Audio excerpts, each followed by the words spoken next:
Krishna Krishna Hare Hare, Hare Ram, Ram Ram. Hare Krishna, Hare Septième chapitre. Le salut de Trinavarta. Dieu, la personne suprême, Shri Krishna, possède toujours dans leur intégrité les 6 excellences, la beauté, la richesse, la puissance, la renommée, le savoir et le renoncement. Il apparaît dans ce monde sous diverses formes éternelles et complètes en elles-mêmes. Aussi, les âmes conditionnées ont-elles la précieuse occasion de pouvoir entendre le récit des actes spirituels et absolus qu'accomplit le Seigneur sous ses différentes formes ou avatars. La Bhagavad Gita enseigne Janma Karma Chame Divyam. Les actes, les divertissements du Seigneur n'appartiennent pas au monde de la matière, mais se situent au-delà de tout concept matériel. Et l'âme conditionnée par la simple écoute de ces divertissements hors du commun obtient le plus grand bienfait. Écouter les propos qui ont trait au Seigneur, c'est avoir l'occasion d'entrer en sa compagnie, de s'élever au pur niveau spirituel. Il existe dans l'âme conditionnée un goût naturel pour le récit d'actes et d'existences vécus par d'autres. Ainsi se développe la passion du théâtre, du roman, de la fiction. Or, ce penchant peut être orienté vers l'écoute des divertissements du Seigneur, grâce à quoi tous pourront aussitôt retrouver conscience de leur nature spirituelle. Les divertissements de Krishna n'ont pas seulement grande beauté, leur appartient aussi le privilège de combler le mental. Pour celui qui sait bénéficier de l'écoute des divertissements du Seigneur, les souillures accumulées dans le cœur de par un long contact avec la nature matérielle seront immédiatement balayées.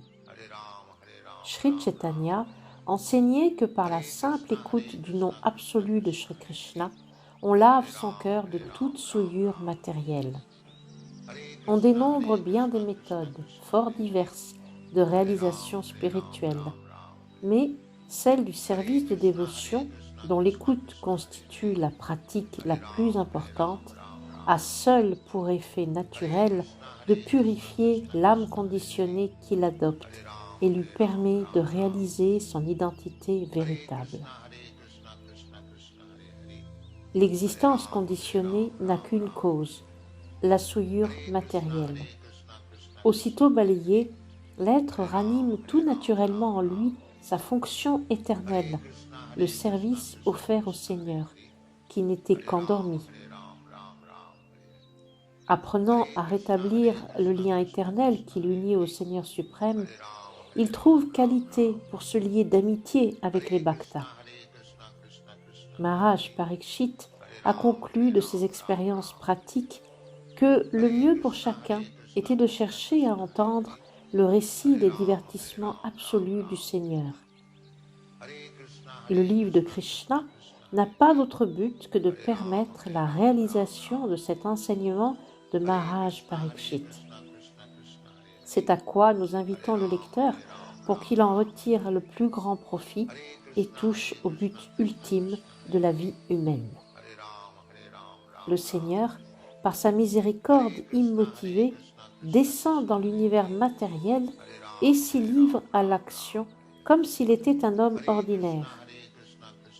Les êtres impies, les athées, ont la mauvaise fortune d'évaluer Krishna à leur propre échelle, de le prendre pour un simple mortel et donc de le dénigrer. Mais le Seigneur en personne condamne leur aptitude dans la Bhagavad Gita. Avajananti mam mudaha. Les Bouddhas, les crapules, tiennent Krishna pour un homme du commun, ou encore pour simplement un être doué de quelque puissance. Tout le mauvais de leur destin les empêche de l'accepter comme Dieu, la personne suprême. Parfois, même dans leur malheur, ils se proclament eux-mêmes, sans que les Écritures le confirment dans la moindre mesure, manifestation de Krishna, avatar. Un peu grandis, Déjà, Krishna ne restait plus simplement allongé sur le dos, mais se tournait aussi sur le ventre. Et vint le temps pour Yashoda et Nanda Maharaj de célébrer une autre cérémonie, le premier anniversaire de Krishna. L'anniversaire de l'apparition de Krishna est encore aujourd'hui observé par tous les adeptes des principes védiques. En Inde, tous les hindous, sans distinction de vue ou de secte, célèbrent cette cérémonie. Et au jour de Krishna, tous les pâtres et toutes les gopis furent invités à la fête. Tous s'y rendirent dans la jubilation. Là jouait un groupe de musiciens excellents que tous louèrent. Sur l'invitation de Nanda Maharaj, les brahmanas érudits étaient là également. Pas un seul ne manquait, et ils chantèrent les hymnes védiques pour la bonne fortune de Krishna. Au son des hymnes védiques et des instruments, voici que Yashoda procède au bain de Krishna. Cette cérémonie du bain est connue sous le nom technique d'Abhishek, et aujourd'hui encore, dans tous les temples de Vrindavan, le jour du Janmashtami, ou jour anniversaire de Shri Krishna, tous l'observent. Pour fêter l'occasion, Mère Yashoda fit distribuer des montagnes de céréales et l'on para d'ornements d'or de très belles vaches qu'on offrit aux brahmanas, nobles et érudits. Yashoda prit elle-même son bain et se vêtut de belles toilettes. Plaçant sur ses genoux l'enfant Krishna bien propre, lui-même vêtu de belles étoffes, elle s'assit pour écouter les hymnes védiques chantés par les brahmanas. Pendant qu'elle écoutait les hymnes, il lui sembla que l'enfant s'était endormi. En silence, elle le dépose sur sa couche. Elle s'occupe ensuite de recevoir tous les amis, les proches et les habitants de Vrindavan venus célébrer le saint événement et en oublie de donner à l'enfant son lait. De faim, il se met à pleurer. Mais Mère Yashoda, dans le bruit de la fête, n'entendit pas ses cris. La faim augmenta, et comme il voit que sa mère n'a souci de lui, l'enfant se met en colère. Lançant en l'air ses jambes, il commença à frapper l'un contre l'autre ses pieds pareils au lotus, comme le font tous les enfants.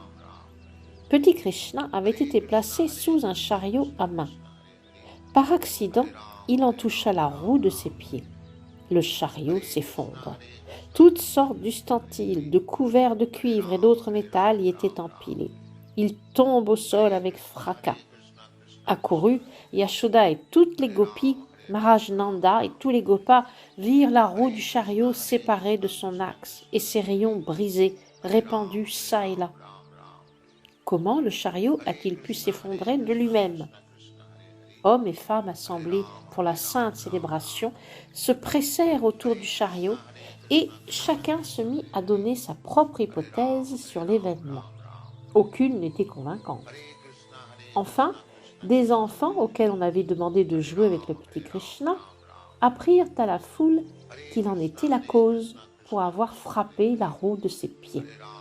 Ils assurèrent qu'ils l'avaient vu de leurs propres yeux et maintinrent fermement leur version malgré les doutes de l'assistance. Ils furent écoutés de certains, mais d'autres. Comment pouvez-vous croire de telles affirmations faites par des enfants ? Les gopas et les gopis ne pouvaient comprendre que le petit être allongé là devant eux était Dieu, la personne suprême, à qui rien n'est impossible, car il a en son pouvoir le possible comme l'impossible. Comme les discussions se poursuivaient, on entendit pleurer l'enfant Krishna.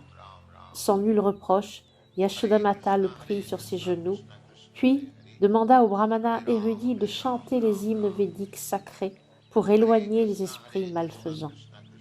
En même temps, elle donna son sein à l'enfant pour qu'il tète. Or, si un enfant tète paisiblement le sein de sa mère, c'est qu'il est hors de tout danger. Les plus robustes parmi les pâtres réparèrent le chariot et y rangèrent, comme auparavant, les objets éparpillés. Puis, les brahmanas entreprirent d'offrir dans le feu sacrificiel des oblations de yaourt, de beurre, d'herbes kusha et d'eau. Ils adorèrent Shri Vishnu pour que soit assurée la bonne fortune de l'enfant. Parce que libres de toute envie, les brahmanas alors présents étaient tous qualifiés. Non violents, jamais ils ne s'adonnaient au mensonge, jamais ils ne se montraient orgueilleux, et jamais non plus ils ne réclamaient d'honneur. Tous étant des brahmanas authentiques, jamais nul ne tenait pour vaine leur bénédiction. Tandis que les brahmanas qualifiés chantaient des hymnes tirés du Rig, du Yajur et du Samaveda, Nanda Maharaj, animé d'une foi ferme en leur aptitude brahmanique, prit son fils sur ses genoux et le baigna d'une eau où avaient macéré des herbes diverses. Il est dit qu'à moins d'être un brahmana qualifié, on ne doit pas lire les mantras des Védas. Voilà qui prouve que les brahmanas, présidant à la cérémonie de l'anniversaire de Krishna, montraient toutes les qualités brahmaniques. Maharaj Nanda leur accordait donc toute sa confiance et les autorisa à accomplir les cérémonies rituelles par le chant des mantras védiques. Il existe de nombreux sacrifices différents pour différents buts, mais dans tous, il importe que seuls des brahmanas qualifiés chantent les mantras. Parce qu'en notre âge, l'âge de Kali, on ne rencontre plus de tels brahmanas, tout sacrifice védique rituel est interdit. Sri Chaitanya Mahaprabhu a donc recommandé pour cet âge un seul sacrifice, le Sankirtan Yagya, le simple chant du Mahamantra. Hare Krishna, Krishna Krishna, Hare Hare, Hare Rama, Rama Rama, Hare Hare. Les brahmanas chantaient les hymnes védiques et accomplissaient les cérémonies rituelles pour la seconde fois. Pour la seconde fois aussi, Nanda Maharaj leur fit don d'énormes quantités de céréales et de nombreuses vaches, toutes couvertes de belles étoffes brodées d'or. Leurs cornes étaient surmontées d'anneaux d'or, leurs sabots plaqués d'argent. Elles portaient des guirlandes de fleurs. Si Nanda Maharaj offrit tant de vaches en charité, ce fut pour le bien-être de son merveilleux enfant, que les brahmanas en retour bénirent du fond de leur cœur. Jamais ces bénédictions ne pouvaient par la suite être frappées de nullité. Un jour, peu de temps après la cérémonie de l'anniversaire de Krishna, alors que Yashodamata caressait l'enfant sur ses genoux, il se fit soudain d'un poids si lourd que, malgré elle, incapable de le porter plus longtemps, elle le dépose au sol. Un peu plus tard, sans prêter plus d'attention à la chose, elle était déjà absorbée dans ses devoirs ménagers. À ce moment, l'un des serviteurs de Kamsa, du nom de Trinavarta, parut sur les lieux, sous l'ordre du roi démoniaque, dans la forme d'une tornade. Il prit l'enfant sur ses épaules et souleva partout sur Vrindavan un tourbillon énorme de poussière.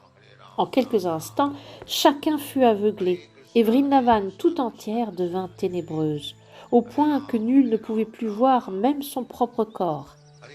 Dans cette grande catastrophe, Mère Yashoda cherchait en vain son enfant. La tornade l'avait emporté. Des sanglots montèrent en elle, si forts qu'elle en faisait pitié. Elle s'écroula sur le sol comme une vache qui vient juste de perdre son veau. Voyant Yashoda pleurer ainsi, les gopus accoururent, entreprirent de chercher l'enfant. Mais quelle déception, il demeurait introuvable. C'est que l'asura Trinavarta, qui avait emporté petit Krishna sur ses épaules, s'élevait toujours plus haut dans le ciel. Mais soudain, l'enfant se fit si lourd que l'asura ne pouvait plus avancer, qu'il dut ôter son masque de tornade, désormais impuissant. Petit Krishna se saisit du cou de Trinavarta, lequel sentit alors l'enfant aussi lourd qu'une grosse montagne. Trinavarta essaye de se défaire de l'emprise. En vain. Ses yeux jaillissent de leur orbite, et dans un cri féroce, il s'écrase mortellement sur le sol de Vrindavan. La chute de Trinavarta fut semblable à celle de Tripurasura, transpercée par la flèche de Shiva. Il heurta le roc et ses membres furent broyés. Son corps devint alors visible pour tous les habitants de Vrindavan. Lorsque les gopis virent l'asura mort et Krishna jouant gaiement sur son cadavre, elles s'emparèrent aussitôt de l'enfant, le cœur plein d'affection. Quel bonheur pour les gopas et les gopis de retrouver leur Krishna bien-aimé. Ils commencèrent à débattre de l'événement merveilleux. Le monstre a emporté l'enfant pour le dévorer, mais il a lui-même trouvé la mort. Certains, malgré tout, soutinrent qu'il n'y avait à tout cela rien d'extraordinaire. Dans ce qui vient d'arriver, rien que de très normal, car les grands pécheurs sont détruits par l'effet de leurs actes coupables. Et comme l'enfant Krishna est vertueux, il se trouve protégé dans toutes circonstances périlleuses. Nous avons aussi dû accomplir lors de nos existences passées de grands sacrifices, adorant Dieu la personne suprême, distribuant de grandes richesses par des actes de charité et nous vouant au bonheur des hommes. C'est l'accumulation de tous ces actes vertueux qui protègent l'enfant de tout danger. Les gopis s'assemblèrent et dirent entre elles : quelle austérité, quelle pénitence nous avons dû accomplir dans nos existences précédentes. Nous avons certainement adoré Dieu, la personne suprême, offert différentes sortes de sacrifices, fait la charité et accompli nombre d'actes de bienfaisance, fait pousser des arbres banniants, foré des puits. Et pour résultat de ces actes pieux, voilà que nous revient notre enfant, que tous croyaient mort. Le voilà revenu afin de redonner la vie à ses proches. Songeant à tous ces événements merveilleux, Nanda Maharaj repassa encore et encore en son esprit les paroles de Vasudeva. Quelque temps après, un jour que Yashoda allaitait son enfant et le caressait avec grande affection, un flot inhabituel de lait jaillit de son sein. Et voici que, comme elle ouvrait de ses doigts la bouche de l'enfant, elle y voit la manifestation universelle. En la bouche de Krishna, Yashodamata voit le ciel entier avec ses luminaires, ses étoiles dans toutes les directions, le soleil, la lune, le feu, l'air, les océans, les îles, les montagnes, les rivières, les forêts et toutes choses mobiles et immobiles. À cette vue, son cœur se mit à battre et elle murmura pour elle-même : que tout cela est merveilleux. Elle ne pouvait s'exprimer par des mots et ferma simplement les yeux, absorbée en de merveilleuses pensées. Que Krishna, Dieu la personne suprême, ait montré sa forme universelle alors même qu'il était sur les genoux de sa mère, prouve que le Seigneur suprême reste toujours le Seigneur suprême, aussi bien enfant sur les genoux de sa mère que conducteur de char sur le champ de bataille de Kurukshetra. Les élucubrations impersonnalistes selon lesquelles l'homme peut devenir Dieu à travers la méditation ou quelques méthodes artificielles, matérielles, sont par là déclarées fallacieuses. Dieu est toujours Dieu, quelles que soient les circonstances ou les formes sous lesquelles il se présente, et les êtres distincts restent toujours ces fragments infimes. Jamais ils ne peuvent égaler sa puissance surnaturelle et inconcevable. Ainsi s'achèvent les enseignements de Bhaktivedanta pour le 7e chapitre du livre de Krishna, intitulé « Le salut de Trinavarta ». Hare Ram, Ram Ram. Hare Krishna, Krishna Krishna, Hare Hare. Hare Ram, Ram Ram. Hare Krishna, Krishna Krishna, Hare Hare. Hare Ram, Ram Ram.